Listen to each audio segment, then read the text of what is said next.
Saya pakai dapat tumbler ini dari Kampung Kapur. Asik. Ini salah satu solusi. Jadi Hmm. sedapat mungkin kita menggunakan yang bisa kita gunakan berkali-kali. Jadi Kampung Kapur menghadiahi ini kemarin tumbler tumbler yang luar biasa sekali, sangat berkesan. Ini bisa digunakan berkali-kali. Salah satu solusi bagi kita untuk mengurangi penggunaan plastik. Saya coba pakai ekoenzim, itu saya diamkan hanya kurang lebih 5 sampai 10 menit, kemudian saya gosok dengan kain kasar, bersih seperti kompor baru.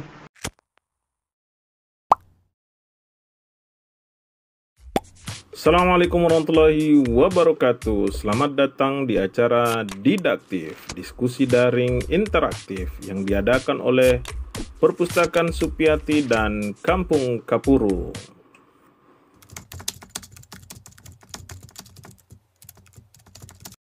Baik, Siap-siap.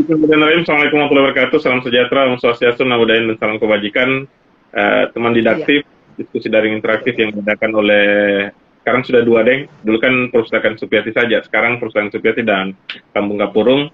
Dan malam ini kita akan berbicara berkaitan tentang fenomena lingkungan, dampak dan alternatif solusinya bersama Dengku, Dr. Nurul Rahmah Hamado, MSI. Masya Allah. Eh, banyak orang yang senang dengan penyebutan gelar, tapi walaupun saya tahu tidak senang Tonjiki, maksudnya senangnya dipanggil biasa saja. Saya biasa menyapa beliau Dengati, karena beliau berdarah Makassar, jadi panggilannya Dengati. Tidak mungkin Andi Nurul Rahmah. Pertama saya Menyalahi kodrat nanti. karena dari usia beliau lebih tua dari saya. Deng, kita mau kembali seperti biasa, diskusi cerita lepas berkaitan tentang, ini agak kompleks ini, Deng. Iya. Tolong kira-kira nanti mau diarahkan kemana perbincangan kita, bisa kita batasi, bergantung diarahkan kemana diskursus kita malah. Fenomena lingkungan, dampak dan alternatif solusinya. Tapi kita mau berbicara tentang fenomena lingkungan. Sebenarnya konsep lingkungan yang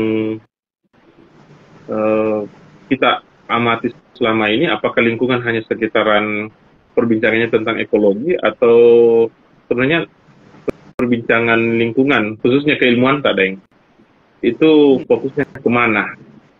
Mungkin itu sebagai dasar perbincangan kita, apalagi nanti kita akan berbicara tentang AMDAL ya.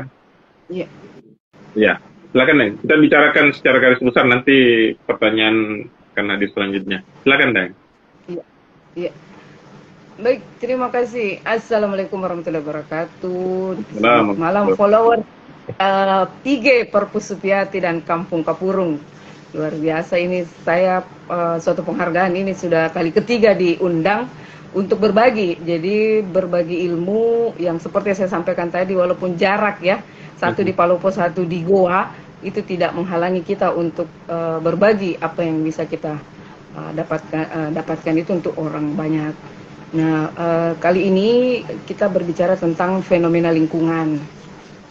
Lingkungan itu sesuai dengan bidang kajian saya, jadi seperti yang saya jelaskan bahwa background bidang saya di S1 S2 adalah kimia. Jadi kalau di S1 orang bilang kimia murni, jadi bukan pendidikan. Kemudian S2 adalah ilmu kimia, kemudian S3 adalah ilmu lingkungan. Nah, ilmu kimia di S2 itu, kenapa saya ngambil S3 di ilmu lingkungan? Karena basic riset saya di S2 adalah bioakumulasi logam berat dalam eceng gondok. Jadi itu termasuk satu bidang kajian di lingkungan, bagaimana kita bisa mengolah atau mengambil limbah logam-logam berat yang ada di air, di perairan itu dengan menggunakan makhluk hidup. Salah satunya adalah eceng gondok. Itu sebenarnya fenomena lingkungan juga kalau kita mau berbicara. Tapi di S2, riset S2 itu lebih spesifik ke bagaimana kecepatan reaksi, bagaimana kemampuan tanaman eceng gondok itu untuk menyerap logam. Di S3 ilmu yang saya masuki adalah ilmu lingkungan, itu lebih komprehensif, yang seperti tadi kita bilang, lebih umum, lebih general. Jadi yang pasti lingkungan itu kita harusnya kita membahas keseimbangan ya, ekosistem. Jadi karena kita adalah makhluk hidup, salah satu komponen dari lingkungan. Jadi komponen lingkungan itu ada 3, A, B, C, orang lingkungan bilang. Jadi A itu abiotik, B itu biotik, C itu kultur, culture atau sosial. Nah, kita ini termasuk komponen B, biotik. Makhluk hidup, hewan, tumbuhan, pokoknya yang bakteri, yang klinik-klinik, fitoplankton, apa semua yang namanya makhluk hidup itu masuk di B. Sementara A adalah abiotik, berarti abiotik tak hidup, abiotik. Jadi termasuk matahari, udara, tanah, air, itu semua masuk dalam komponen abiotik. Sementara komponen C atau culture, orang bilang sosial dan budaya, itu bagaimana kebiasaan makhluk hidup itu di dalam lingkungan. Jadi dari sisi sosial, bagaimana kita beradaptasi dengan lingkungan abiotik, bagaimana kita beradaptasi dengan lingkungan biotik, itu dibahas di sosial. Jadi kalau kita membahas tentang lingkungan, berarti kita tidak boleh lepas dari ABC tadi. Nah, inilah yang menariknya di lingkungan itu, karena kita membahas semuanya. Jadi semua komponen dari lingkungan itu tidak boleh ada menjadi satu kesatuan yang tidak terpisahkan. Jadi kalau kita bahas lingkungan, jangan dipisah. Hanya bahas abiotiknya saja, atau bahas B-nya saja, atau bahas C-nya, itu tidak. Jadi lingkungan itu kita bahas secara komprehensif. Nah, tadi temanya adalah fenomena lingkungan. Fenomena lingkungan saat ini itu namanya juga fenomena ya. Fenomena itu biasanya adalah peristiwa, kejadian yang bisa diamati oleh mata atau bisa dikaji oleh bidang ilmu tertentu. Nah, itu adalah suatu fenomena. Nah, lingkungan itu adalah apa istilahnya? Segala sesuatu yang ada di sekitar manusia, tadi yang ABC tadi. Kemudian dia mempengaruhi kehidupan manusia. Jadi fenomena lingkungan berarti peristiwa, kejadian yang ada di sekitar manusia yang mempengaruhi kehidupan manusia. Itu jadi fenomena lingkungan. Nah, fenomena lingkungan, kembali lagi kita bicara ABC, maka bagaimana pengaruh aktivitas manusia terhadap lingkungan abiotik? Bagaimana pengaruh aktivitas manusia terhadap lingkungan biotiknya sendiri dan terhadap culture-nya. Nah, inilah yang menarik sekarang. Pokoknya sekarang itu yang heboh di media sosial, di berita elektronik dan lain sebagainya, itu kan kasusnya Jakarta sekarang yang tingkat polusi udaranya itu, ya itu kan salah satu fenomena lingkungan. Kemudian yang lagi sangat tren saat ini adalah membahas tentang plastik, mikroplastik. Ya, sampah plastik itu sudah ada di lautan, sudah ada di sungai, ada di tanah. Nah, di lingkungan abiotik kita, jadi sampah plastik ini yang biotik tadi itu sudah mempengaruhi lingkungan kita. Nah, jadi sudah sampai masuk di air, di laut, itu pun termakan oleh hewan, ikan paus dan lain sebagainya, atau kura-kura yang terlilit. Kita lihat-lihat di media sosial di internet, di Google, foto-foto unsplash itu yang kita melihat bagaimana makhluk hewan, tumbuhan yang ada di dalam perairan itu sudah mengalami kerusakan. Itu fenomena lingkungan juga. Jadi dampak besar yang kita rasakan sekarang itu sebenarnya ulah manusia juga. Ulah manusia yang notabene tidak pernah merasa puas. Jadi contohnya sudah dikasih satu rumah, ya, contoh sederhana, sudah punya rumah satu, masih mau lagi. Nah, itu kan berarti kalau kita masih mau lagi, berarti kita berusaha mencari. Nah, dengan mencari itu kadang-kadang manusia lupa bagaimana lingkungan ini, apakah di tempat itu misalnya sawah yang ditimbun untuk jadi perumahan, itu kan merusak ekosistem. Padahal manusia sendiri, dan dampaknya akan kembali juga ke manusia. Contoh di lingkungan yang saya lewati ini kan 12 tahun yang lalu begitu saya tinggal di sekitar Danau Mawang, itu sawah masih banyak. Pokoknya orang masih ngeri lah lewat di sini. Karena sawah masih banyak, kemudian masih asri, kita masih melihat kabut kalau pagi. Tapi 12 tahun ini, ya saat ini, sawah sudah jadi perumahan, kemudian air danau kalau kering sangat berkurang, menurun, kemudian kita sudah tidak lihat lagi kabut. Itu kan fenomena lingkungan yang berubah karena efek manusia itu sendiri. Jadi kalau kita berbicara tentang fenomena berarti ada yang alami, ada yang buatan. Nah, yang alami itu ya fenomena yang kita biasa lihat, yang alami fenomena lingkungan ya banjir, kemudian letusan Gunung Merapi, itu yang alami, yang kita tidak bisa kontrol karena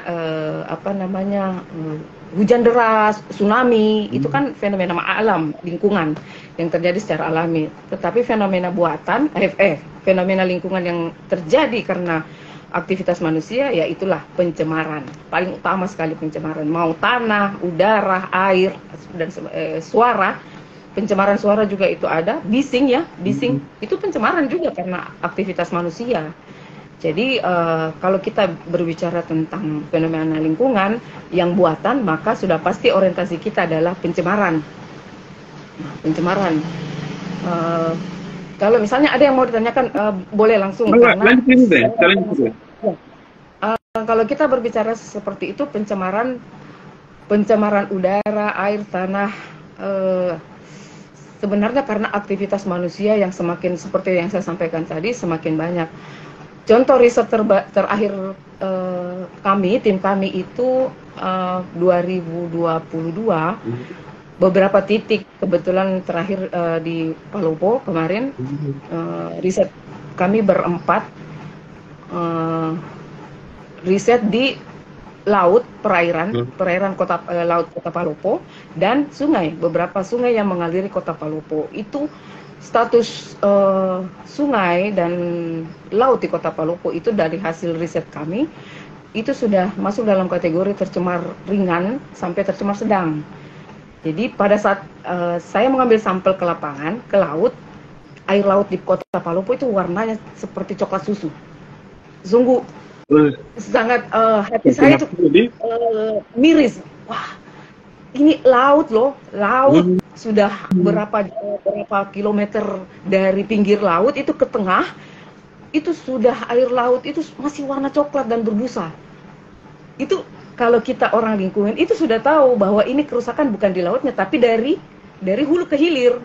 Berarti sudah ada kerusakan yang terjadi. Jadi tugas kami hanya mengetahui sejauh mana laut ini atau sungai ini tercemar. Nah, hasil risetnya itu yang sementara sekarang dipublikasi, semoga di publish, itu di Marine lupa jurnalnya. Itu sudah masuk dalam kategori tercemar ringan dan beberapa titik sudah tercemar berat, sedang. Jadi itu kalau kita tidak kelola dengan baik, kita tidak tangani dengan baik, itu bisa jadi tercemar berat. Nah, sementara sumber air masyarakat itu mau tidak mau itu dari sungai dan laut. Dari sungai dan laut. Nah, sumber pencemar ini ya dari aktivitas manusia. Karena kita sebagai orang lingkungan kan begitu kita mengetahui bahwa satu titik ada kondisinya tercemar misalnya ringan sampai sedang, maka kita harus melihat lingkungannya di sepanjang perairan. Sungai yang melewati beberapa kota di Palopo, itu hari Sungai Palopo, Sungai Batang, dan ada 3, kalau saya tidak salah 3 sungai. Itu kita mencoba melihat aktivitas manusia, aktivitas masyarakat yang berada di jalur itu, yaitu tadi ada bengkel, rumah sakit, kemudian perumahan, sekolah, pabrik, bahkan ada peternakan. Yang agak Sungai Palopo itu yang agak ke atas, itu ada peternakan. Jadi kontribusi besar terhadap fenomena lingkungan, terhadap pencemaran sungai, pencemaran air, pencemaran tanah, ya aktivitas manusia. Ditambah lagi dengan misalnya 12 tahun lalu pertama kali saya ke Palopo, itu kondisi di Palopo itu jarang terjadi banjir bandang ya, banjir besar. Berapa tahun terakhir ini kan sedikit hujan itu sudah banjir. Beberapa daerah, beberapa ruas jalan di Kota Palopo itu sudah banjir. Berarti kan harusnya kita harus melihat ini dari hulu ini bagaimana kondisi di hulu, bagaimana kondisi di hilir, apakah terhambat, apakah tersumbat, apakah ada kerusakan, apakah ada yang pencemaran yang terjadi, apakah sampah itu dan sebagainya, itu harus dilihat. Jadi tidak bisa serta-merta kita menyalahkan bahwa banjir ini karena gorong-gorongnya begini, karena apa tidak, tapi kita harus lihat dari hulu. Nah, itu fenomena lingkungan. Fenomena lingkungan lain yang terkait dengan udara yang kita rasakan saat ini sudah hampir berapa 1 tahun kali ya, yang kering, pemanasan global, suhu sampai 35 derajat Celcius, kemudian sampai 37 derajat Celcius, itu pemanasan global. Itu akibat dari dampak dari fenomena lingkungan yang kita rasakan. Jadi El Nino, La Nina dan lain sebagainya itu semua berpengaruh terhadap pemanasan global. Itu yang paling nyata kita rasakan saat ini. Karena pemanasan global ini, kekeringan di mana-mana, dampaknya kekeringan di mana-mana, gampang kebakaran hutan. Kita nonton di berita di TV, di media sosial kan, kebakaran hutan sedemikian seringnya terjadi karena ya dampak ini dari pencemaran dari fenomena lingkungan yang tidak bisa kita atasi. Jadi kalau kita mau berbicara sebenarnya untuk mengatasi dampak dan mendapatkan solusi, itu sebenarnya kita tidak bisa sendiri. Tapi sebagai orang lingkungan tidak ada salahnya kita mulai dari diri sendiri. Jadi kita mulai dari diri sendiri, bagaimana kita bisa mencegah apa yang bisa kita cegah terhadap kerusakan yang akan terjadi ke depan. Nah, yang lagi tren kalau misalnya terkait dengan sampah, jadi ini saya ada beberapa data penelitian tahun 2015 yang dilakukan oleh Jenna R. Jambek et al. Itu Indonesia adalah negara kedua terbesar yang memberikan kontribusi plastik di lautan. Dia negara kedua terbesar yang memberikan kontribusi plastik di dunia setelah Cina di lautan. Jadi sampah kita itu paling banyak di lautan, di air, di laut itu penyumbang terbesarnya dari Indonesia. Nah, itu jadi kalau kita totalkan ya 16% dari total sampah plastik di laut itu berasal dari Indonesia. Luar biasanya. Ya, mungkin karena kita sebagai negara berkembang barangkali ya. Kemudian kita lihat juga di informasi di media elektronik dan lain sebagainya, sungai dengan kategori tercemar berat itu kan Sungai Citarum, Sungai Ciliwung, ya, sungai-sungai yang ada di Jawa Barat, di Jakarta itu. Tingkat pencemarannya sudah beberapa riset, beberapa artikel yang mempublikasi bahwa tingkat pencemaran itu sudah itu kan fenomena yang harus kita tangani bersama. Tidak bisa kalau satu orang yang laksanakan. Jadi harus semua pemerintah, kemudian masyarakat, kemudian pihak industri, karena di air itu ujungnya di hilir itu bukan hanya plastik. Jadi semua sumber pencemaran itu muaranya nanti di laut. Mau dia mau dia air buangan industri, air buangan limbah rumah tangga, air buangan bengkel-bengkel apa sebagainya, itu mengalirnya semua ke laut. Maka lautlah yang mendapatkan beban terbesar sebagai penampung dari limbah yang dibuang oleh manusia. Jadi kalau plastik ya mungkin tidak hancur tapi terbawa oleh air kalau yang plastik. Tapi kalau air itu bisa masuk bersama. Kemudian misalnya di daerah hulu, misalnya di atas di pegunungan ada penebangan hutan, kemudian hujan deras, erosi, kemudian hujan deras itu airnya itu akan membawa limpasan tanah itu tetap juga ke laut. Jadi dia akan membawa material tanah, pupuk dan lain sebagainya itu ke laut juga. Jadi memang laut adalah tempat yang paling besar, tempat yang paling akhirnya menampung beban pencemar yang dihasilkan oleh manusia. Jadi itu.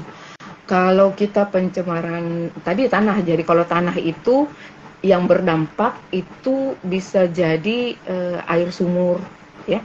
Jadi kalau misalnya bengkel kita dekat dengan sumur, kemudian atau kita buat MCK, makanya kan ada persyaratan MCK itu jaraknya tidak boleh dekat dengan sumur. Nah, itu karena ada rembesan nanti yang bisa menyebabkan tercemar. Nah, tapi sekarang kan karena keterbatasan lahan, maka buatlah orang MCK di mana, sumurnya di mana. Sumurnya juga pakai air tanah. Nah, itu. Jadi yang kondisi-kondisi begitu itu sudah tidak sesuai dengan standar-standar pemerintah lagi pada saat kita membangun. Kemudian pada saat 2017 kami melakukan praktek lapang ke di Tambakloro di Jawa Tengah di Semarang. Itu rumah dijelaskan bahwa itu atapnya sekarang sudah hampir sama tinggi dengan jalanan. Bayangkan itu kenapa? Tertimbun oleh sampah, kemudian reklamasi, pokoknya dan lain-lain sebagainya itu menyebabkan. Nah, kemudian karena tidak ada MCK, maka mereka membuat MCK istilahnya komunal yang umum.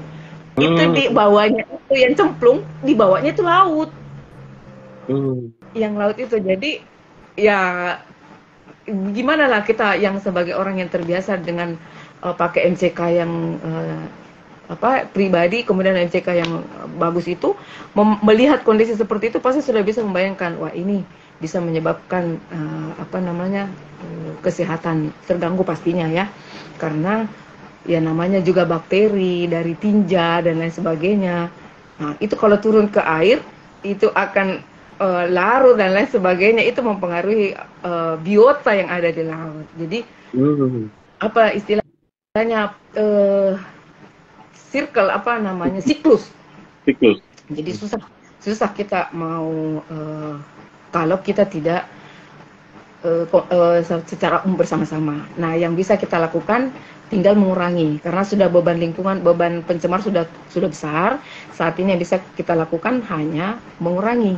Jadi mengurangi solusinya apa? Ya kita mengurangi penggunaan, kalau plastik, kurangilah penggunaan plastik sekali pakai. Kemudian slogan-slogan yang menggunakan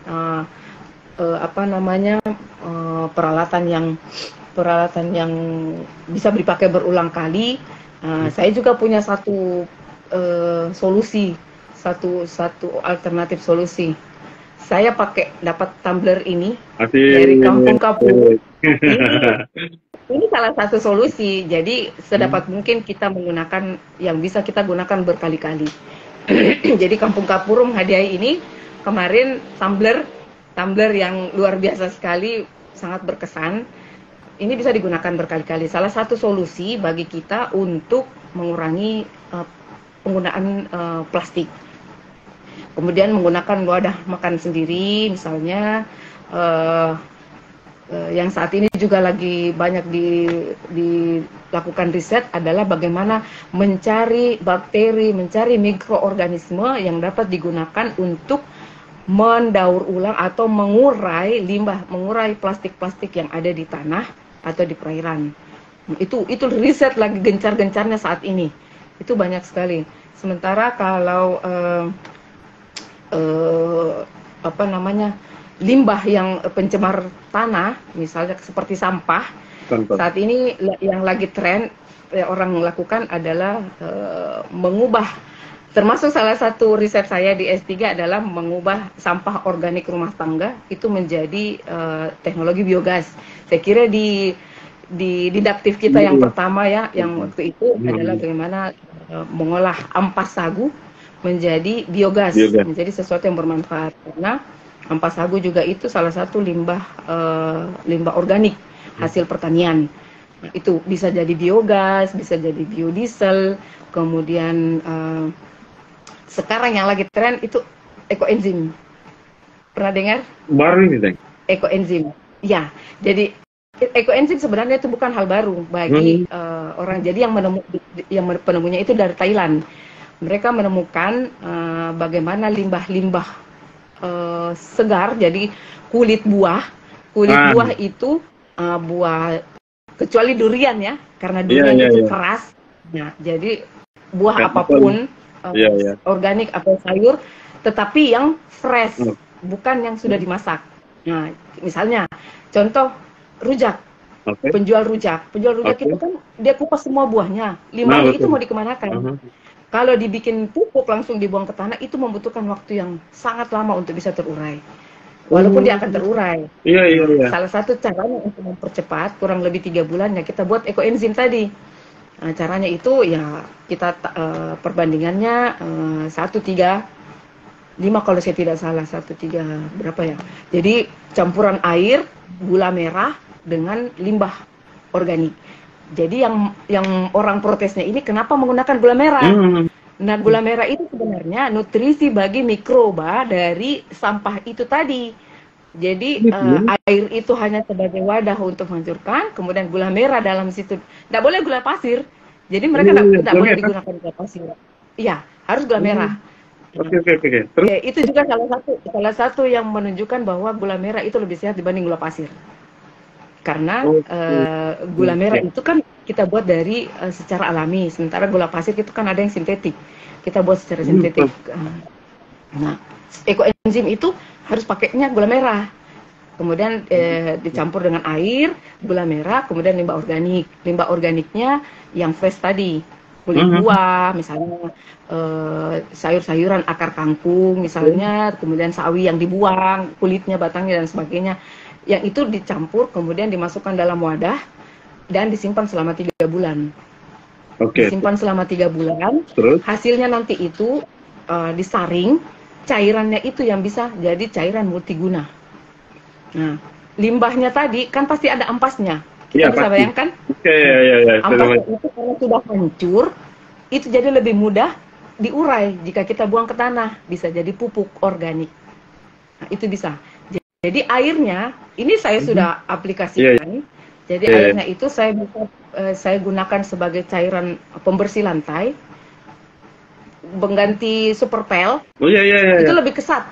Jadi dia lebih kesat, lebih bagus, lebih cepat menghilangkan noda. Kemudian saya pakai karena ibu rumah tangga, jadi saya pakai untuk membersihkan kompor. Kita bayangkan itu kalau di kompor itu minyak, di piringnya itu pasti banyak minyak dan lain sebagainya. Saya sudah berusaha mencari menggunakan banyak cara untuk menghilangkan karat dan lain sebagainya. Itu susah. Saya coba pakai ekoenzim, itu saya diamkan hanya kurang lebih 5-10 menit, kemudian saya gosok dengan kain kasar, bersih seperti kompor baru.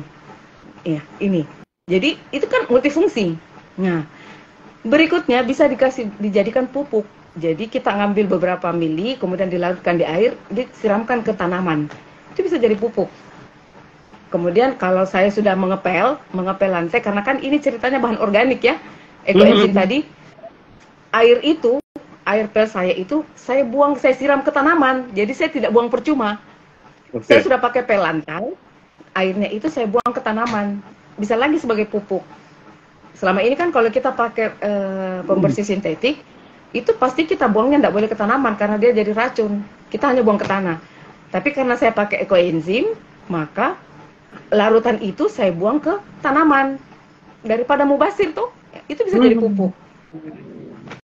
Kemudian saya pernah coba. Sebelum lanjut, kalau berbicara takaran, berapa banyak misalnya gula merah? Saya penasaran dengan konsep ekoenzimnya ini. 1,3, saya lupa, 1,35. Pokoknya ada di browsing saja deh. 1 liter air, 1 liter air, 300 gram gula merah. Kalau 500 gram sampah. Iya. Pokoknya 1,35. Disimpan selama 3 bulan. Jadi kalau kita simpan, tulis di situ supaya kita tahu, oh ini 3 bulan. 1 minggu pertama, itu dia akan mengeluarkan gas. gas seperti gas metan. Jadi dia menggembung. Kita buka sedikit tutupnya untuk mengeluarkan gasnya, kemudian ditutup rapat kembali. Nah itu ya. Jadi kalau ibu-ibu yang mau hemat itu nggak usah pakai beli Superpel, nggak usah beli pembersih lantai sintetik, cukup pakai itu saja. Itu lebih kesat. Saya pernah coba untuk cairan cuci piring, tapi saya combine, jadi saya kombinasi, saya tambahkan misalnya disebut merek saja ya, misalnya saya tambahkan Mama Laim, terus tambahkan sedikit ekoenzim tadi, itu hasilnya juga jauh lebih lemaknya lebih cepat hilang dan lain sebagainya. Jadi salah satu upaya untuk mengurangi limbah organik, solusi limbah organik, karena salah satu penyumbang terbesar limbah organik adalah limbah rumah tangga. Limbah rumah tangga itu sangat, coba kita lihat kalau ibu-ibu atau mama-mama di dapur bikin sayur sedikit, jadi ambil, lebih banyak dibuang kulitnya, akarnya. Nah itu ya. Mungkin saya tanya tadi kira-kira berapa yang dibutuhkan. Maksudnya bisa nggak dipisah semua? Maksud saya kan ada misalnya limbah tadi, akar kangkung, kemudian misalnya bekas apel yang saya makan misalkan, dan seterusnya. Itu digabung boleh atau harus satu bahan saja? Misalnya digabung, justru lebih bagus kalau digabung. Oh begitu.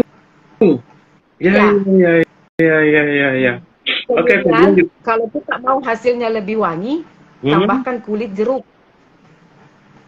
Kulit jeruk. Jadi jadi kemarin itu yang saya buat, saya tambahkan kulit nenas. Kulit nenas. Jadi waktu itu saya sempat bawa ke pameran pendidikan kampus. Orang apa istilahnya tidak mau menyentuh karena dia pikirnya bau, ya bau. Padahal bau yang dikeluarkan adalah seperti bau madu. Jadi dia bukan bau limbah yang seperti kita cium ya, yang kalau kita ke tempat sampah itu tidak ada. Justru salah satu indikator ekoenzim tidak berhasil adalah jika bau yang dikeluarkan adalah bau busuk. Itu berarti yang terjadi adalah terciptanya atau hidupnya bakteri di dalam, bakteri yang merusak. Itu berarti tidak berhasil kita punya ekoenzim tadi. Itu salah satu indikator. Tapi kalau kita harum, kemudian warna cairnya karena gula merah, coklat dan lain sebagainya, itu berhasil. Jadi salah satu indikatornya. Nah, yang orang katakan berat itu ya gula merah tadi karena kita beli, ya. Tapi kalau dipikir berapa gram yang kita harus manfaat yang dihasilkan lebih besar, kan tidak ada masalah. Kita mengorbankan sedikit untuk mendapatkan hasil yang lebih besar. Prinsip ekonomi tuh. Iya.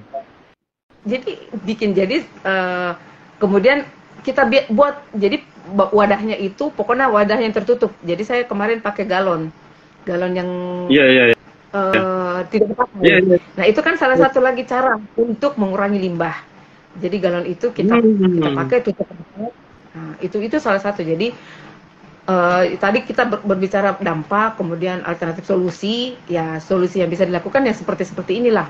Minimal di dalam kehidupan kita secara pribadi, di keluarga kita sendiri, itu minimal kita melakukan yang seperti ini. Kemudian mestinya tersosialisasi dengan baik ini deh. Ya.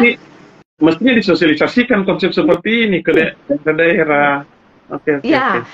Jadi salah satu program pengabdian yang akan kami lakukan di Teknik Lingkungan Universitas Syekh Yusuf adalah mencoba mensosialisasikan, walaupun ini ekoenzim sebenarnya produk lama ya, produk lama. Orang di Jawa mungkin sudah bahkan di kampus saya, di alma mater saya Universitas Diponegoro itu program rutin mereka. Jadi mereka sudah bikin dalam bentuk ekoenzim, ceritanya produk mentah, jadi hasil tadi 3 bulan disaring, itu mereka sudah olah, sudah ada yang dibuat sabun mandi, sudah ada yang dibuat sabun cuci, ditambahkan pewangi alami. Kalau kami itu masih produk kasar, jadi ceritanya produk mentahnya 3 bulan itu kami saring, cairan itulah yang kami langsung gunakan, yang saya langsung gunakan. Nah, itu tidak secara aturan itu tidak boleh dibeli. Yang boleh dibeli itu kalau sudah produk turunan, misalnya sudah dalam bentuk sabun, sabun mandi, sabun cuci, dan sebagainya. Itu boleh dijual. Tapi kalau produk awalnya, yang produk mentahnya itu tidak boleh dijual. Nah, itu salah satu program rencana pengabdian kami untuk ke daerah-daerah di sekitar Goa Takalar, kampus Universitas Syekh Yusuf Al-Makassari Goa, itu pengabdiannya itu sebagai prodi teknik lingkungan. Minimal upaya kita sosialisasi ini bisa mengurangi limbah organik. Jadi limbah rumah tangga yang merupakan penyumbang terbesar kedua setelah yang tadi anorganik tadi, yang plastik dan sebagainya. Tuh, jadi solusi ya. Jadi kemudian sebelum lanjut, itu ekoenzim yang kita maksudkan tadi, ada nggak efek sampingnya? Nggak ada, jadi? Tidak ada. Oke, dilanjut. Oke, dilanjut. Tidak ada. Makanya bahkan ada yang menggunakan ekoenzim itu, teman sudah coba, kalau dia beli buah-buah di supermarket itu kan kita tidak tahu ya, notabene kan pasti ada cairan pelindung supaya awet. Itu dia cuci dulu pakai ekoenzim sebelum dikonsumsi. Keren. Ya, jadi ya itu tadi, kalau kita mau berpikir bahwa banyak biaya yang dikeluarkan dengan membeli misalnya gula merah, ya kan gula merahnya itu cukup mahal juga, tapi kan sistem ekonomi tadi, kita membeli sekian, satu misalnya untuk menghasilkan lebih banyak, kita sudah tidak beli sabun cuci, kita sudah tidak beli superpel dan lain sebagainya. Tapi ya namanya masyarakat kita maunya yang instan, maunya yang cepat, ya begitu. Sama dengan pupuk, kita berusaha mensosialisasikan pupuk organik, pestisida organik, tapi petani-petani itu lebih senang yang sintetik, yang begitu semprot mati. Ya. Padahal kalau kita pakai pupuk organik itu lama, tapi kan sehat. Kemudian ya dari sisi biaya sih mahal, karena membuat yang sesuatu yang organik kayak ekoenzim tadi kan mahal. Seperti itu. Jadi memang orientasi persepsi masyarakat kita itu yang perlu diubah, terutama terkait dengan bagaimana kita mengolah yang limbah-limbah tadi ini menjadi sesuatu yang bermanfaat. Deng, sebelum lanjut, Deng, saya semakin tertarik dengan diskursus ini, wacana ini. Sekarang misalnya, Deng, toh 3 bulan, ada nggak batasan waktunya? Fungsi kerjanya ini ekoenzim gitu ya? Masih direndam itu, waktu masih di dalam itu, iya. Jadi yang kita perlu pahami adalah prinsip kerja ini adalah bakteri. Bakteri. Nah, lewat dari 3 bulan, habis itu bakteri di dalam, habis nih makanannya, sudah terurai semua, tidak maksimal nih kerjanya. Jadi efeknya hanya seperti itu. Jadi misalnya gini, Deng, saya potong dulu, Deng. Misalnya 3 bulan ceritanya, Den, toh kita sudah pisahkan kini yang tidak difungsikan lagi, jadi cairannya yang kita ambil. Jadi maksudnya nggak, Den, toh tadi? Pertanyaan saya, apakah dia punya istilah kita kedaluarsa? Cairannya? Iya. Atau ampasnya, cairannya? Saya fokus ke cairan, Deng, karena itu kan yang difungsikan, yang digunakan itu ceritanya. Iya. Tidak ada kadaluarsanya. Selama dia kan sudah dipisah. Dia kan sudah dipisah dari sumber makanan yang tadi sudah disaring. Nah, jadi dia tetap dalam kondisi seperti itu. Nah, kalaupun misalnya, jadi saya juga ada rencana untuk menguatkan ini, selain riset, mungkin nanti akan sedang membaca artikel, mungkin kami juga akan mencoba melakukan riset efek setelah penyimpanan lama dengan ekoenzim ini. Kan ada umurnya. Nanti kita coba. Saya sudah berencana melakukan riset seperti itu untuk meyakinkan diri dan ya seperti pertanyaan tadi, bahwa ada enggak efek luarsanya. Kalau tidak ada, hasil risetnya misalnya tidak ada, itu kan jauh lebih baik lagi dibanding dengan sesuatu yang punya batas kadaluarsa. Tapi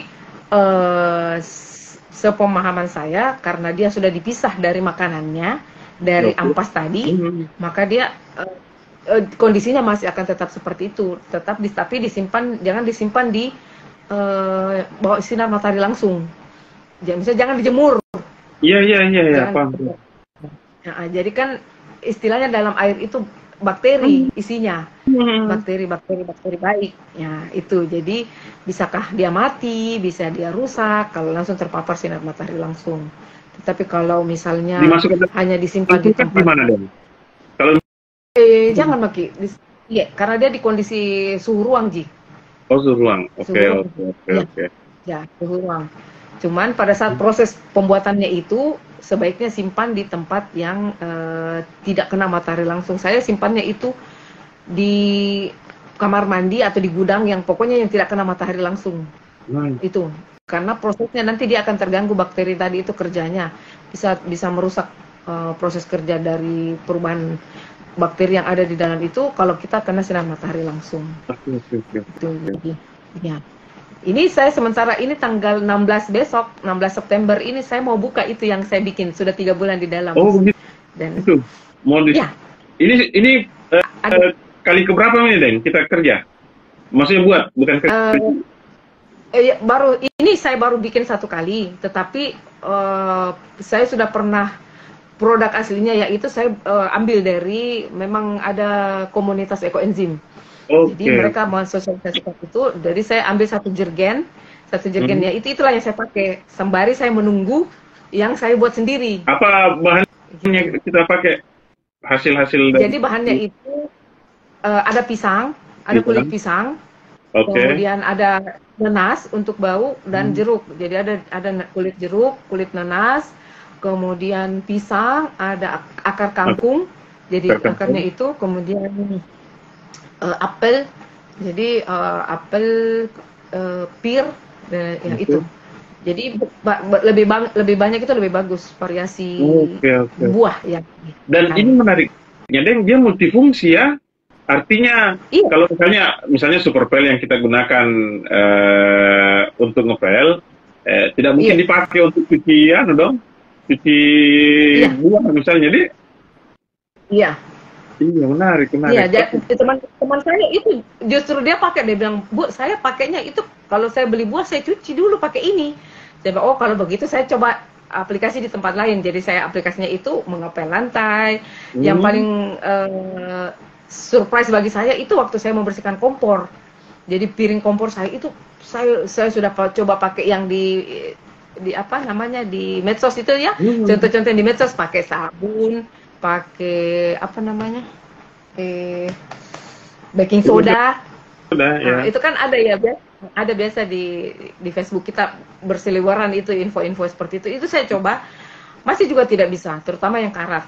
Saya coba pakai ekoenzim, saya rendam, cuman saya lupa foto pada saat kompornya kotor. Yang saya foto hanya pada saat kompornya bersih. Jadi saya biarkan dulu, saya kasih tetesi sekitarnya, terutama sekitar piringan kompor. Itu saya diamkan 5-10 menit. Kemudian saya gosok. Itu pun gosoknya saya maksudnya tidak dengan tenaga ekstra. Saya cuma gosok, yang penting keras, itu hilang.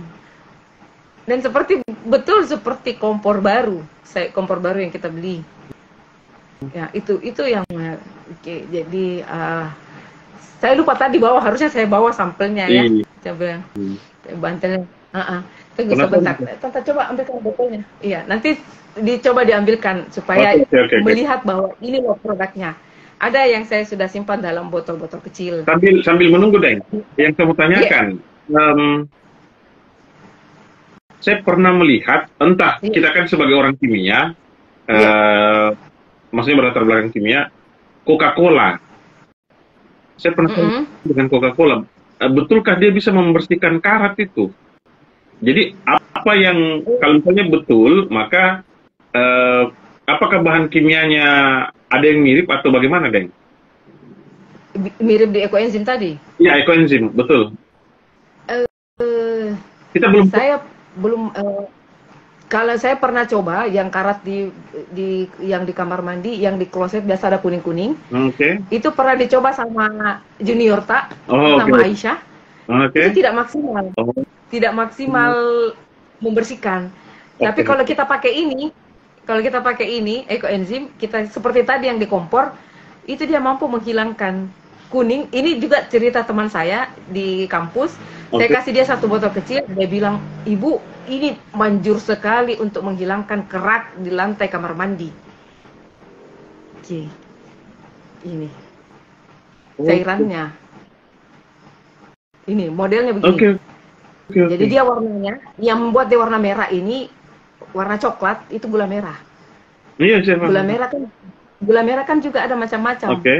Nanti kita heran, kenapa warnanya ini pekat sekali, terus ada yang konsen warnanya coklat muda.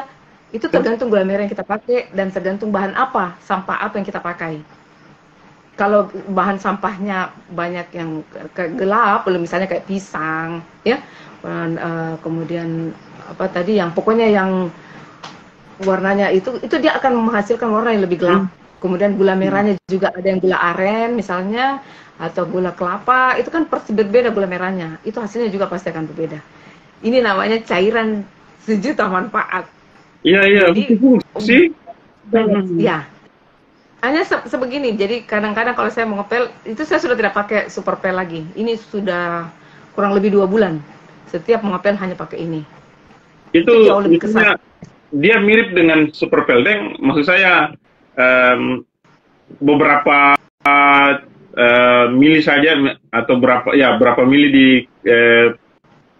masukkan dalam ember, kemudian ditambahkan air, atau harus sebanyak mungkin? Tidak. Jadi kalau kita mau bilang tutup apa ya? Kalau biasanya saya seperberapanya ya, pokoknya hanya sebegini. Oke. Tambahkan air. Iya. Ditambahkan air. Oke. Perkirakan saja. Oke. Tergantung kekentalannya. Jadi, iya. Tapi jadi, ya. Tidak dijual ya? Ini tidak boleh dijual kalau dalam bentuk begini. Oke. Ini, itu sudah kesepakatan dari komunitas ekoenzim bahwa ini tidak boleh diperjualbelikan. Yang boleh diperjualbelikan kalau ini kita buat dalam produk turunan. Iya, oke. Betul. Pun kalau kita mau beli, hanya kita mengganti ongkos gula merah. Oke. Karena gula merahnya dibeli. Iya. Jadi kadang-kadang saya kalau waktu saya bikin itu kan saya taruh di kamar mandi. Jadi setiap orang yang masuk kamar mandi lihat. Terus saya jelaskan, dia bilang, kan lebih bagus gula merahnya kita makan daripada dibikin begitu. Saya bilang, iya, betul, memang kalau kita mau pakai prinsip itu. Tapi kalau kita sendiri prinsip yang kita merusak lingkungan, bagaimana coba? Kalau kita mau berpikir hitung-hitungan ya, masa kita hitung-hitungan dengan hal gula merah yang sedikit sementara kita menghasilkan limbah yang demikian besar untuk lingkungan. Nah itu jadi apa istilahnya? Jangan sampai nanti kita terlalu berhitung ekonomi sementara kita menghasilkan limbah yang cukup besar di sekitar kita. Itu luar biasa. Maksudnya ini kan salah satu solusi. Kalau organik tadi ya bisa di dalam skala besar, itu bisa jadi biogas, bisa jadi biodiesel misalnya. Kemudian kalau apa lagi ya, jangan buang sampah misalnya di sembarang tempat. Kita habis makan, habis minum minuman ringan, buang plastik di sembarang. Bagaimana kalau kita buang di tempat sampah atau kita kumpulkan? Jadi saya sudah kurang lebih sudah hampir 1 tahun saya itu punya karung sendiri. Jadi walaupun kita di Makassar itu belum ada bank sampah, masih susah. Tapi saya mengumpulkan sendiri plastik, botol plastik, kemudian gelas-gelas minuman plastik. Itu untuk saya bawa ke tempat penimbangan. Jadi saya tidak malu untuk membawa sendiri, mengumpulkan per 1 karung 2 karung untuk saya timbang. Kadang-kadang di tempat penimbangan dia bilang, "Ibu tidak seberapa gini, Bu." Saya bilang, bukan uangnya yang saya butuhkan. Minimal saya mengurangi limbah plastik dari saya untuk saya bawa ke sini. Kan kalau disuruh dikumpul di pengepul, itu kan dia jual lagi.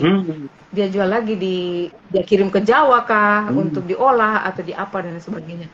Minimal saya mengurangi limbah sampah saya sendiri, limbah plastik saya, dengan cara mengumpulkan. Jadi kalau saya di jalan ketemu itu, saya kasih masuk ke sini tuh di kantong-kantong. Itu kan wujud kita yang apa namanya, peduli sama lingkungan. Kalau ini masuk di air, ini masuk di got, ini masuk di sungai, luar biasa efeknya sama kita. Turun di tanah saja, itu luar biasa. Jadi banyak hal-hal kecil yang bisa kita lakukan untuk menjaga kita punya lingkungan. Keren. Jadi itu kita tidak bisa mengajarkan orang kalau kita sendiri tidak peduli sama lingkungan. Air, contohnya air di rumah itu kalau misalnya kita pompa air naik ke tandon, kemudian kebetulan tandon saya itu kan tidak punya bola apa istilahnya untuk kalau misalnya warning kalau sudah penuh. Jadi kalau udah penuh itu tumpah-tumpah. Itu saya miris sekali. Saya bilang, tolong dimatikan cepat. Karena air yang sudah naik dari tanah, sudah naik di permukaan tanah, itu turun kembali ke tanah, itu membutuhkan waktu lama untuk kita bisa mendapatkan air bersih. Oke. Nah itu kan orang tidak berapa Ji? Kalau kita membuang air itu untuk menyiram tanaman, oke. Karena kita dapat feedbacknya, kita dapat kembali oksigennya, kita dapat air tanah yang bersih. Tapi kalau kita buang-buang jika kasihan begitu, ya Allah, susahnya air bersih itu bisa. Air masuk ke tanah, kemudian butuh waktu berhari-hari, berbulan-bulan untuk bisa menjadi air bersih. Nah, kalau itu kita tidak sadar, sampai sekarang itu susah. Jadi, hal-hal kecil yang kadang-kadang kita anggap sepele, tapi dampaknya sangat besar dan pasti manusia yang merasakan. Walaupun sebenarnya hewan dan tumbuhan rasa, tetapi kita sebagai manusia yang berakal, berperasaan, berpikir, itu pasti kita yang rasakan duluan dampaknya. Itu jadi fenomena lingkungan yang tren sekarang, yang pokoknya yang kita dikelilingi oleh pencemaran udara, pencemaran air, pencemaran tanah, pencemaran suara, bising, lewat itu motor yang pakai gas-gas, yang knalpotnya diubah jadi itu pencemaran suara. Jadi sungguh lingkungan kita ini kalau bukan kita yang mau jaga, siapa lagi kalau bukan kita. Kemudian kalau sudah terjadi, maka ya usaha kita tadi meminimalisasi apa yang bisa kita kurangi, misalnya untuk pencemaran udara, knalpotnya jangki kasih resin motor tak, karena itu mobil sudah didesain sedemikian rupa sehingga menghasilkan asap knalpot yang minim dia punya lingkungan. Tapi kalau kita ubah, kita setel dan lain sebagainya, kemudian kita tidak ganti oli, kita tidak apa dan lain sebagainya, yang keluar nanti asapnya itu asap penuh dengan timbal. Nah itu salah satu contoh. Ini kecil. Kalau skala yang besar itu kan biasanya industri, ya pencemaran industri, kemudian pencemaran air limbah industri, itu sudah skala besar. Kalau air limbah industri itu ada persyaratannya di KLHK. Jadi dia harus mengolah limbahnya dulu sebelum dibuang ke lingkungan. Kemudian dia harus punya IPAL, instalasi pengolahan air limbah. Itu kalau skala besar. Tapi kalau kita yang kecil-kecil ini kan, ya usaha itulah tadi, solusi itulah yang bisa kita lakukan. Minimal mengurangi limbah, sampah kita sendiri, limbah kita sendiri di sekitar kita. Apalagi ya kalau misalnya ya pasti kalau dampak umum ya kualitas hidup kita menurun, kesehatan sekarang itu di kekeringan yang perubahan suhu global ini banyak sekali penyakit infeksi saluran pernafasan akut ISPA. Itu banyak. Jadi rumah sakit penuh, kebetulan ponakan juga habis masuk rumah sakit itu lama dia disimpan di UGD karena banyak sekali anak kecil yang terkena penyakit seperti itu. Jadi itu sebenarnya fenomena lingkungan kita sudah tidak, kualitas hidup kita menurun, banyak penyakit DBD, ya penyakit, kemudian kualitas air menurun, ya pasti yang kita konsumsi juga. Betul.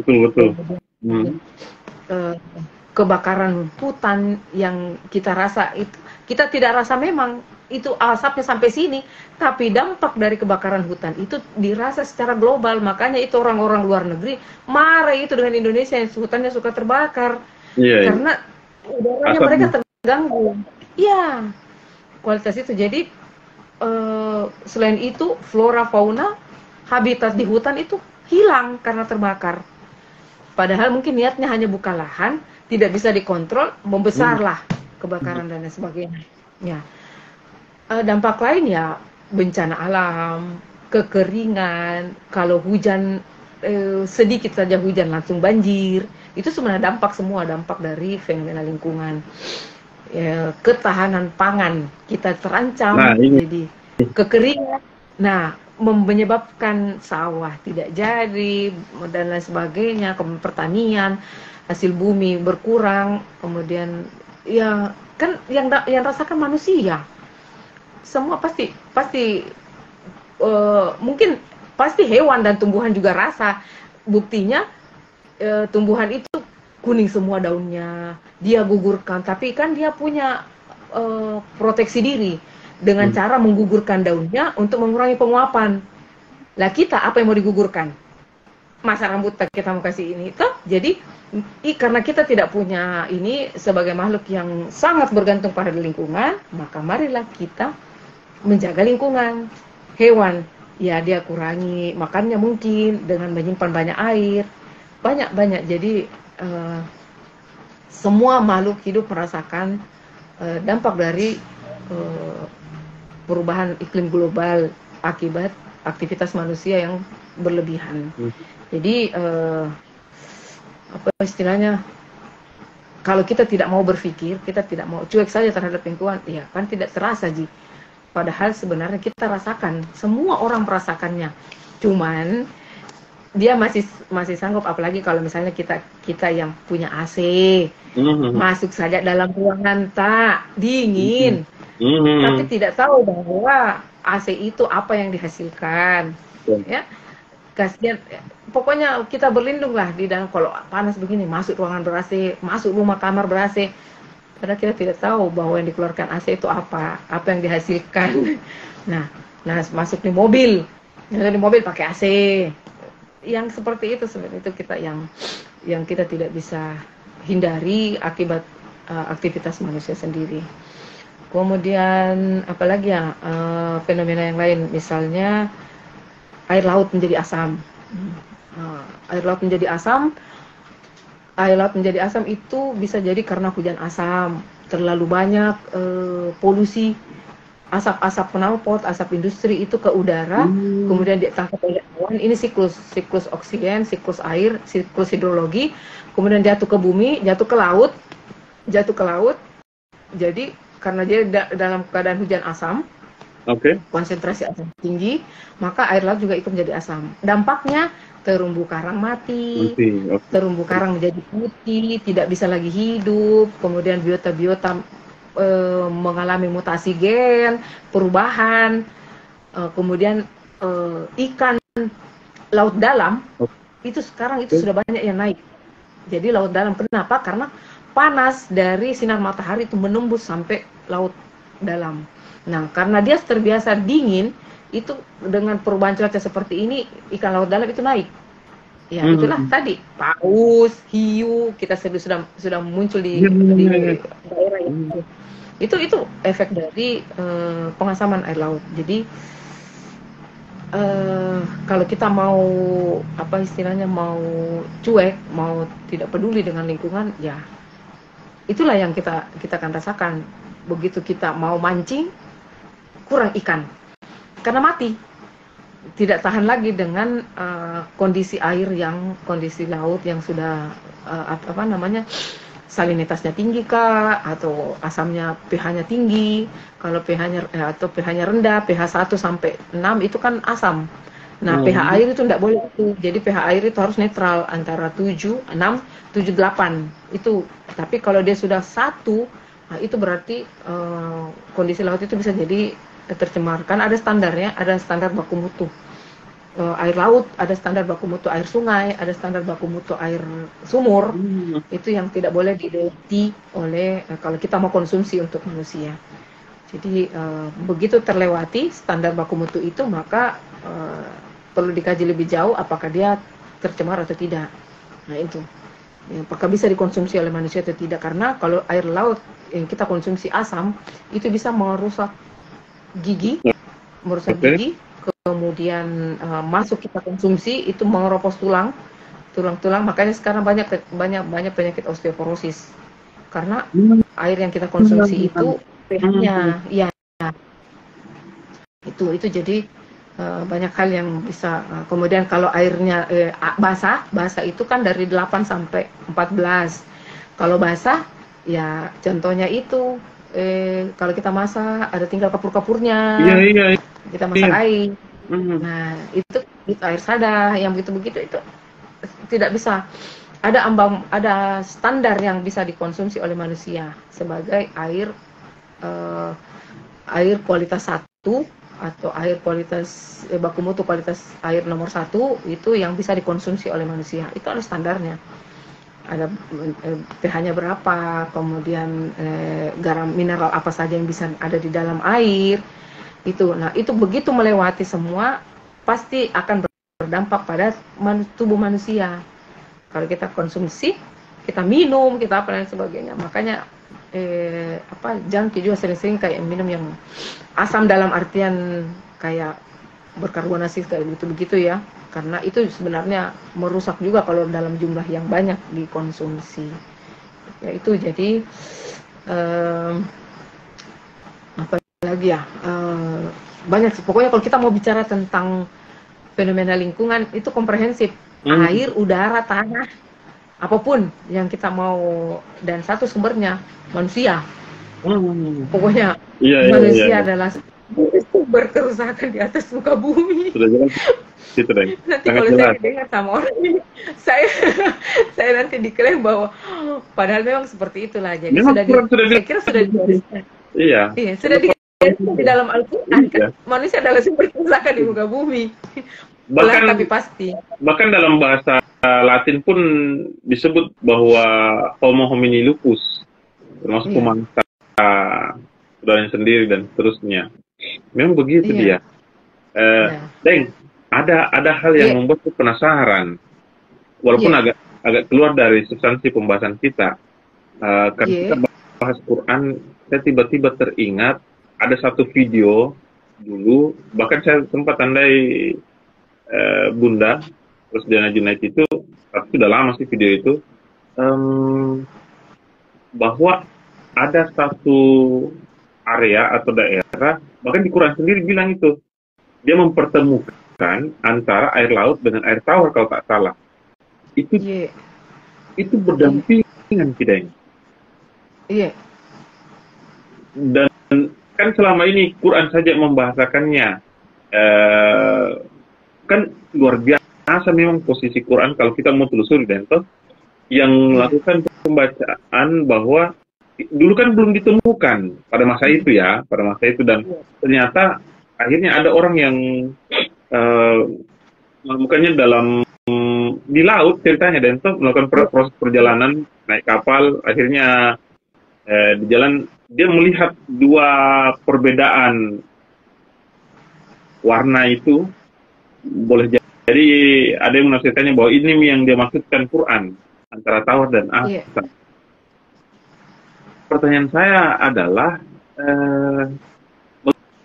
bagaimana mempertemukan itu, Deng? Maksudku kenapa ndak langsung menyatu lagi? Ya, yang saya pahami bahwa itulah salah satu tanda-tanda yang diberikan oleh Allah Subhanahu wa Ta'ala bagi manusia mau berpikir. Betul. Kalau Allah mau, dia bisa menyatukan antara air laut dengan air tawar. Itu dia bisa melakukan. Tetapi dia buktikan bahwa ini bisa terpisah. Terpisah, entahkah dari berat jenisnya atau dari apanya. Jadi mengkaji itu saya pernah lihat dan pernah kayaknya kalau saya tidak salah diputar juga di Dunia Punya Cerita di salah satu stasiun TV. Itu jadi dia hanya menjelaskan bahwa ini adalah salah satu tanda kebesaran Allah yang menunjukkan bahwa dia mampu menciptakan air laut dan air tawar itu tidak bersatu, tidak menyatu. Padahal kan secara logika itu tidak bisa. Kalau kita mau logikakan itu tidak bisa, karena ya pasti beda tempat, beda masa, jenis dan lain sebagainya. Tapi yang menemukan itu kalau saya tidak salah ilmuwan barat juga, kalau saya tidak salah. Nah itu jadi saya hanya bisa menjelaskan dari sisi itu. Untuk mengkaji lebih jauh ya keilmuan fisika kali ya. Butuh penelitian khusus kayaknya memang, tapi yang pasti bagi saya pribadi itu menunjukkan kebesaran Allah, bahwa kun fayakun, apa yang tidak bisa saya apapun itu bisa. Itu kalau saya pribadi. Kalau dari sisi keilmuannya, karena ranah kita bukan ya sampai saya kira itu. Mohon maaf, karena penasaran saja. Iya, banyak hal yang sebenarnya sudah dijelaskan di dalam Al-Qur'an, baru kita rasakan saat ini. Baru kita rasakan, termasuk yang mengatakan bahwa kerusakan manusia adalah menjadi perusak di muka bumi, itu kan sudah ada di dalam Al-Qur'an. Dan sekarang kita sudah mengalami yang tidak bisa kita pungkiri. Makanya beberapa teman-teman itu pencinta lingkungan paling benci kalau ada kalimat ini sudah takdir Tuhan, bla bla bla bla. Semua pasti berbicara takdir, tapi maksudnya adalah tidak bisa dimungkiri bahwa kejadian ini karena perlakuan kita, manusianya. Jadi alam itu hanya mengikuti siklus pikir Anda, perbuatan Anda. Anda mau kasih begini kami hasilkan yang seperti ini. Kan kurang lebih begitu saja maksud tahu. Betul. Yang paling jelas itu bahwa manusia dalam salah satu merusak, ya itu tadi banjir. Yang saya maksudnya saya tidak tahu walau-walam yang lain lah. Yang lain ya, saya kan bukan orang Palopo asli. Saya bukan orang sana, tapi saya pendatang. 12 tahun lalu saya ke sana sebagai dosen. Itu jarang sekali saya merasakan banjir, melihat banjir bah, yang sampai kasus yang banjir pasir di mana lagi, di daerah mana? Maliri kah di mana yang ada beberapa banjir juga pernah. Kemudian kalau kita melewati ada biasa sungai pernah di daerah Larompong, pernah daerah mana Suli, yang aliran sungai itu sampai jebol jebol itu sampai sekarang dikasih batang kelapa dan lain sebagainya. Itu kan sebenarnya logikanya itu kan sungai sudah ada jalannya. Itu sudah, makanya kita dilarang membangun di daerah aliran sungai. Kita tidak boleh membangun, itu sudah ada aturannya di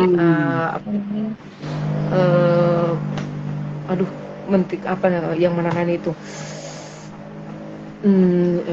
Jadi kita tidak boleh membangun di daerah aliran sungai, karena dengan pertimbangan bahwa sungai pada saat banjir, pada saat hujan deras, itu jumlah debit air yang akan melewati saluran itu besar. Nah, kalau kita membangun di daerah yang aliran sungai, ya sudah pasti kau akan dilibas. Air itu kan tidak peduli, apapun yang dia lewati akan dia bawa. Nah, siapa suruh? Ya manusia bangun di daerah itu, dan notabene dilarang. Ada aturannya, jangan bangun di daerah. Jangan kalau di daerah atas, misalnya ketinggian, kalau mau menebang pohon, reboisasi. Tapi kan ditebang pohonnya bikin perumahan, ditebang pohonnya bikin tempat wisata. Nah, yang ditanam bukan pohon, tapi bunga. Bunga toh? Nah, pohon, kemampuan pohon menahan air itu akarnya besar dibanding bunga yang kita cabut, satu kali tercabut sampai akar-akarnya. Itu kan ada semua, tapi ya namanya juga kita manusia yang sudah diberi sifat rakus, ya, sifat tamak, tidak pernah cukup. Ya inilah yang terjadi itu. Jadi saya melihat bahwa pasti ada yang salah di atas, di daerah hulu. Kenapa sedikit hujan langsung banjir. Nah, kenapa ya, apa yang terjadi? Ternyata ya begitulah yang saya bilang tadi, mungkin ada penebangan di atas, semua pihak sudah saling menyalahkan, ini salah ini dan lain-lain sebagainya. Padahal kan harusnya ya kita sadarlah, maksudnya karena kita mengambil pohon, ya kembalikan juga pohon, begitu maksudnya. Cuman jumlah pohon yang diambil 100, yang ditanam 50, kan tidak itu. Jadi ya seperti itulah kondisinya. Deng, termasuk kan ya, apa namanya, fenomena buah, kan dulu itu kita akan sudah tahu bahwa pada bulan berapa kita akan panen, misalnya durian. Nah, karena kan durian mengalami perubahan jadwal, bahkan hasilnya pun banyak yang mengalami perubahan juga. Yang ekspektasi begitu tinggi, tapi pas belakangan beberapa tahun terakhir ini justru tidak sesuai dengan ekspektasi manusia. Perubahan musim. Perubahan iklim. Itu kan betul. Jadi perubahan iklim itu yang tadinya diajarkan ke orang tua, katanya kalau RRR misalnya Desember, September, Oktober, September, Oktober, November, Desember itu musim hujan. Betul. Sudah sangat-sangat jauh bergeser. Unpredictable ya. Sekarang ya tidak bisa diprediksi. Tidak bisa lagi diprediksi. Tiba-tiba hujan. Iya. Dalam 1 bulan ada hujan, ada panas. Itu kan perubahan iklim. Nah, itu perubahan iklim globalnya. Itu tadi mempengaruhi ketahanan pangan.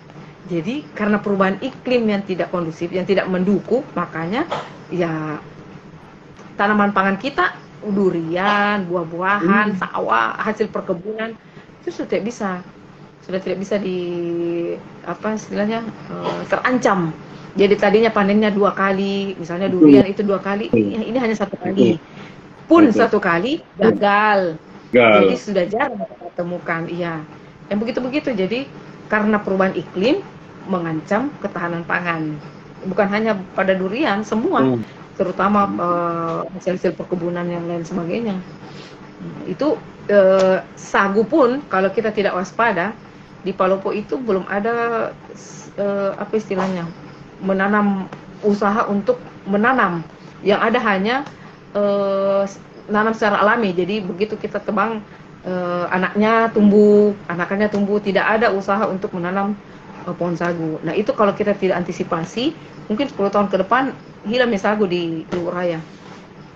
Itu kalau kita tidak antisipasi. Itu salah satu contoh. Kemudian lahan sagu diganti dengan perumahan, ditimbun. Padahal sagu itu tanaman yang multifungsi. Multifungsinya itu batangnya bisa dipakai, ulatnya bisa dimakan. Kalau mereka orang di sana, orang di Luwu Raya kan biasa makan ulat sagu. Kemudian itu dia tumbuh di lahan gambut. Itu lahan gambut. Itu dia bisa menjaga ekosistem yang ada di bawah, kepiting, udang dan lain sebagainya itu di bawah. Nah, begitu itu hilang, terancam lagi punah flora fauna yang ada di lahan itu. Jadi seperti itu. Jadi di lingkungan ini itu keterkaitan. Jadi siklus itu saling menguntungkan satu sama lain. Nah, manusia ini masuk di tengah-tengah sebagai merusak mata rantai itu, merusak siklus itu. Harusnya dari misalnya tadi ikan kecil dimakan oleh ikan besar dimakan ini ke manusia. Ada nih manusia di tengah-tengah situ. Nah, ambil juga ikan kecilnya, ambil juga ikan besarnya, habis. Ya, tidak ada nih, jadi merusak ekosistem, merusak rantai makanan, merusak siklus, perusak. Saya teringat dengan bukunya, ya serah bahwa memang kita ini parasit. Parasitas, betul merusak. Ya. Dan apa? Itu yang kita tidak sadar. Dan memang makhluk yang paling rakus adalah ya manusia juga. Makan nasi goreng saja itu kan sudah ada ayamnya di dalam secara tidak langsung karena bahan kimia, bahan yang digunakan kan begitu dia. Iya. Pokoknya tidak afdal kalau tidak ambil semua. Pohon pisang. nah ambil daunnya, nah ambil batangnya, nah ambil buahnya. Betul. Udah itu nah tebang, nah bikin lagi. Pokoknya tidak ada tersisa. Itu jadi ya begitulah manusia yang jumlah pertambahan penduduk juga semakin meningkat, menyebabkan kebutuhan akan bahan pangan juga meningkat. Habislah semuanya habis semua itu sumber daya alam itu dieksplorasi, dieksploitasi. Tidak ada yang tersisa. Jadi yang ada sekarang menanam monokultur. Ya, monokultur itu umurnya pendek. Jadi ya, itu semua yang sebenarnya disadari oleh manusia, tetapi karena tuntutan mau cepat, bahan makanannya harus cepat. Kalau tidak cepat ini nanti tidak bisa dia sudah prediksi 3 bulan ke depan dipanen. Kalau tidak bisa dipanen, ya, carilah spesies atau carilah jenis tanaman yang bisa ditanam selama 3 bulan untuk bisa memenuhi. Kan yang seperti itu orang ekonomi, orang pangan yang dia cari. Padahal tidak diperhitungkan bahwa tanaman monokultur itu dampaknya lebih besar, istilahnya lebih cepat mati, lebih tidak tahan hama dibanding dengan yang multikultur. Jadi banyak jenis tanaman dalam satu lahan. Nah, itu kayak seperti itu. Jadi dia lebih cepat, lebih rentan dengan hama, lebih rentan dengan penyakit. Pokoknya ini juga ada data tadi saya lupa bacakan bahwa setiap tahun itu 8 juta ton sampah plastik di Indonesia. 8 juta ton sampah plastik di Indonesia, hanya 3 juta ton yang dapat diolah. Jadi bayangkan, hanya 3 juta ton yang dapat diolah, 2,6 juta ton masih. Jadi 2,6 juta ton itu dibuang ke sungai dan ke laut dan tidak dikelola dengan baik. Bayangkan, bagi saya mendengar namanya ton saja sudah besar, apalagi ditambah juta ton. Masya Allah, sungguh manusia penghasil. Nah, plastik itu ada juga yang pro kontra. Ada yang bilang, kenapa membuat plastik yang tidak bisa didaur ulang kalau sudah tahu dampaknya akan begini. Yang kontra itu menjawab bahwa ya dulu kan kita menciptakan revolusi industri, kita kan menciptakan bagaimana bisa membantu manusia.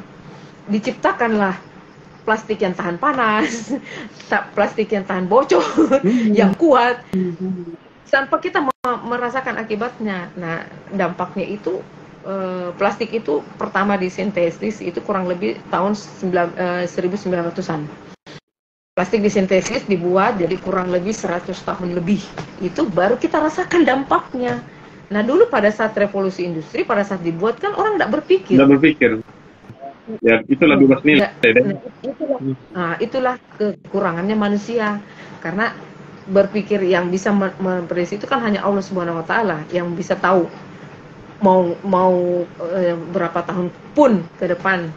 Manusia itu pendek pemahamannya, hanya pada saat 1 tahun, 2 tahun, bahkan nanti sekarang baru dia tahu bahwa ternyata plastik itu bisa merusak, tidak bisa terurai, tidak bisa terdegradasi oleh lingkungan, tidak bisa diurai oleh mikroba. Itu baru sekarang, baru kurang lebih 3-4 tahun terakhir.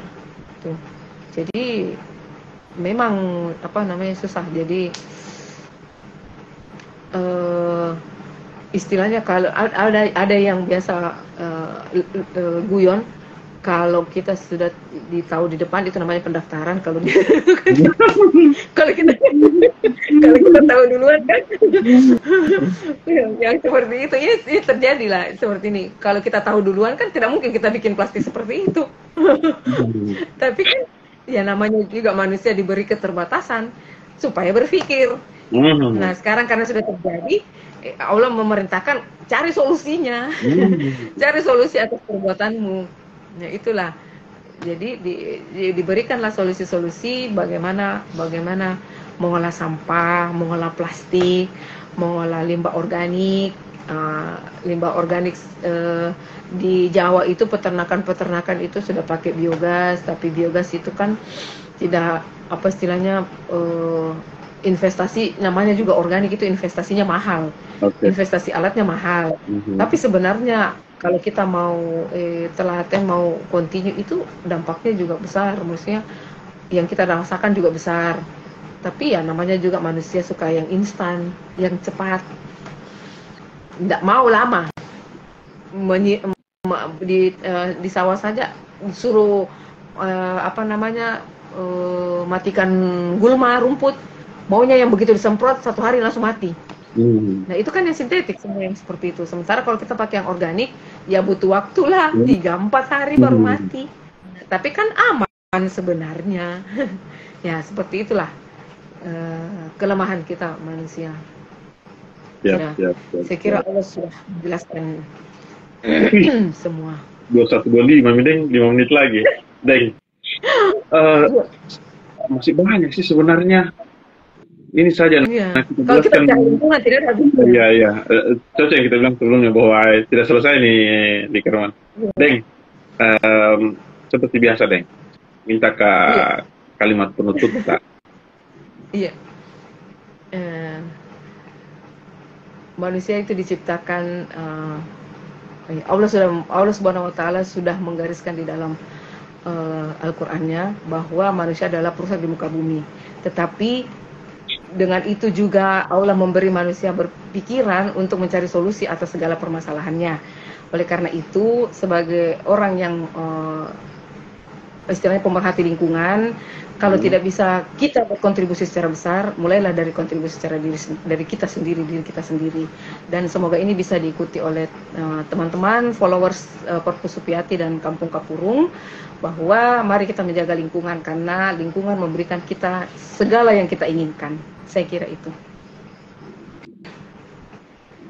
Masih mau bikin 5-6 pertanyaan yang harus dipilih ada sebelumnya.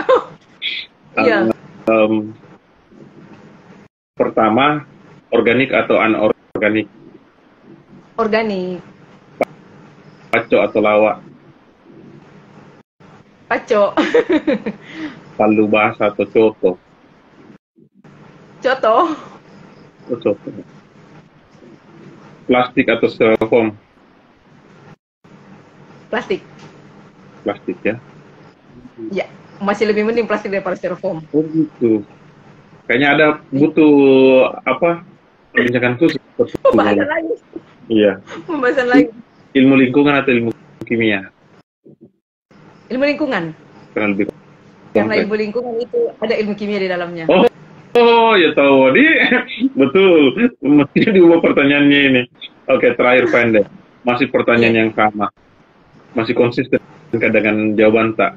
Suami atau anak? Suami. Ya salam. Terima kasih. Karena nanti anak dia akan pergi, dia akan menemukan dunianya. Jadi sementara suami dia akan menemani. Ya. Jawaban masih sama. Terima kasih banyak. Siap. Banyak ternyata pelajaran, hal yang paling tidak pernah kita diskusikan, tapi didiskusikan di tempat ini adalah masalah ekoenzim ternyata. Itu pembelajaran luar biasa bagi saya di malam ini, dan ini bisa menjadi rekomendasi untuk istri saya juga akhirnya. Kapan-kapan kapan-kapan harus dia bertemu langsung sama kita tentang bagaimana cara kerjanya. Iya, saya pikir kalau gula merah tidak terlalu signifikan persoalan harga, tapi ternyata dampaknya lebih luar biasa. Dan penjelasan tadi, Deng. Apalagi kan di keluarga itu senang makan apel, pir, dan sebagainya, termasuk menjadi itu pisang tadi. Sungguh luar biasa keilmuan yang kita berikan malam ini, Deng.